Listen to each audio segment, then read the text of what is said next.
मच्छरों से बचना है, मच्छरों से बचाव का उपाय अभी हम आपको बताएंगे। मच्छर काटने के 3 से 7 दिन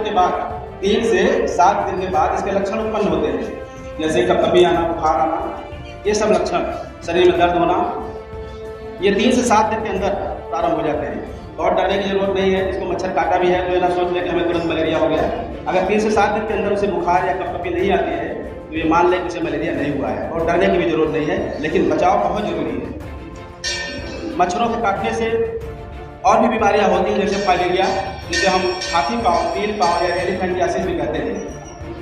यह मादा क्यूलेक्स मच्छर के काटने से होता है। मच्छरों में कई प्रजातियां पाई जाती हैं, जैसा कि हमने बताया कि मादा क्यूलेक्स मच्छर जब काटता है, यह जो है अपने लार के द्वारा हम लोगों के शरीर में, यानी मनुष्यों के शरीर में एक निमेटोड्स यानी एक कीड़े को छोड़ता है। उस कीड़े का नाम है बुचेरिया ब्रैंकोफ्टी।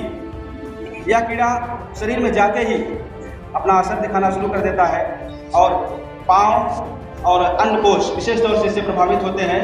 पाँव बिल्कुल हाथी जैसा हो जाता है, पाँव धीरे धीरे कैसा हो जाता है, हाथी जैसा हो जाता है, और तमाम तरह की समस्याएं जो है उसके कारण उत्पन्न होती है। और यह मनुष्य के लसिका ग्रंथि में इसका इन्फेक्शन होता है, लिम्फ नोड्स में लसिका कोशिकाएं जो हैं वहाँ पर इसका इन्फेक्शन होता है।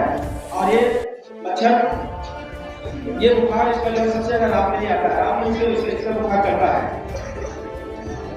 उसके बाद एक बहुत ही प्रचलित बीमारी है डेंगू। लाखों लोग इससे हर विश्व में मरते हैं। विश्व स्वास्थ्य संगठन के अनुसार 2024 में 87,000 से ज़्यादा लोगों की मौत डेंगू से हुई विश्व में, और 1.27 करोड़ लोग मामले प्रकाश में आए। तो आप समझ सकते हैं कि मच्छर से काटने वाला बीमारी जिसे हम डेंगू कहते हैं, ये भी बहुत ही घातक बीमारी है। और यह डेंगू मच्छर, डेंगू वायरस हमारे शरीर में होता है, और वही वायरस फैल करके हमारे शरीर में जहरीले पदार्थ उत्पन्न करता है, जिससे बीमारी होती है। और प्लेटलेट्स और हीमोग्लोबिन, ये दोनों हमारे शरीर में कम हो जाते हैं। सबसे ज़्यादा प्लेटलेट्स कम होता है, जिससे जो है शरीर के नाजुक अंगों से ब्लड आने लगता है और व्यक्ति की मृत्यु हो जाती है।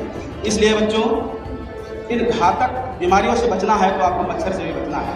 मच्छर से बचने के उपाय आप लोग जानते हैं। जहाँ भी आप लोग बैठते हैं, पढ़ाई लिखाई करते हैं या जहाँ भी रहते हैं, आप फुल आस्तीन के कपड़े पहने, शांत रहें, शोर न करें।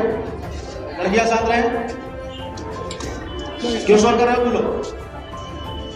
कैसे कपड़े पहनने हैं? फुल आस्तीन के कपड़े पहनने हैं, जूते मोजे भी पहनने रखें, जिससे कि मच्छर आपको काटने न पाए। आप अपने घरों के अगल बगल साफ सफाई रखें, पानी इकट्ठा ना होने दें, झाड़ियाँ ना उत्पन्न होने पाए। झाड़ियों में मच्छर बैठते हैं, पानी में अंडे देते हैं, वहाँ पे उत्पन्न होते हैं।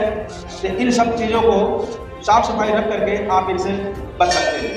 बाकी आप जानते हैं कि मच्छरों को भगाने के लिए दुनिया भर की मार्केट में आजकल दवाएं आ गई हैं, इसमें ऑल आउट वगैरह जो आप लोग लगाते हैं, मच्छर जलाने की अगरबत्तियाँ, गुड नाइट, और मच्छर की क्रीम भी आती है। मच्छर की क्रीम मार्केट में मेडिकल शॉप में मिलता है। आप हाथ या जहाँ भी जो अंग आपके खुले हुए होते हैं, उन अंगों पर लगा करके मच्छरों को काटने से बच सकते हैं। इसलिए आप लोग मच्छरों को काटने से बचें, मच्छरदानी का उपयोग करें। बाकी कुछ भी मच्छर से होने वाली बीमारियां हैं डेंगू के बाद, जैसे चिकनगुनिया बीमारी भी मच्छर के ही काटने से होती है। एडिस मच्छर, एडिस एजिप्टी और एजिड एल्बोपिक्टस मच्छर की प्रजाति है, इनके काटने से यह चिकनगुनिया की बीमारी होती है। मच्छरों के काटने से होने वाली बीमारियों के लक्षण लगभग सामान्य हैं, कुछ ही जो है अंतर है। बाकी बरसात उत्पन्न होने के बाद बच्चों जल जनित बीमारियां उत्पन्न होती है, जैसे कॉलरा, हैजा, टाइफाइड, हेपेटाइटिस ए, ये सब जल से उत्पन्न होने वाली बीमारियां हैं। आप दूषित जल का सेवन न करें, दूषित जल को ना पिए, दूषित फल को ना खाएं, हाथ धुल करके ही कोई चीज़ खाएं। आजकल चूँकि जो लोग शहर में रहते हैं वो लोग जानते हैं, सीवर का पानी घुस कर कहीं पाइप अगर लीकेज होती है उसके माध्यम से घरों में चला जाता है। जो लोग पानी को शुद्धिकरण करके नहीं पीते हैं, उनसे तमाम तरह की बीमारियां, जैसे हम जल जनित बीमारी कहते हैं, जल जनित रोग कहते हैं। टाइफाइड जो कि सैल्मोनेला टाइफी नाम के बैक्टीरिया से होता है, हैजा वार्गियोकोमा या वार्गियो कोलेरी नाम के बैक्टीरिया से होता है, हेपेटाइटिस, पीलिया इत्यादि सब वायरस से होते हैं। इनसे आप बचें और शुद्ध पानी पिए। पानी को जो है उबाल करके पिए, फिल्टर करके पिए, जिससे आप इन सब बीमारियों से बच सकते हैं। धन्यवाद।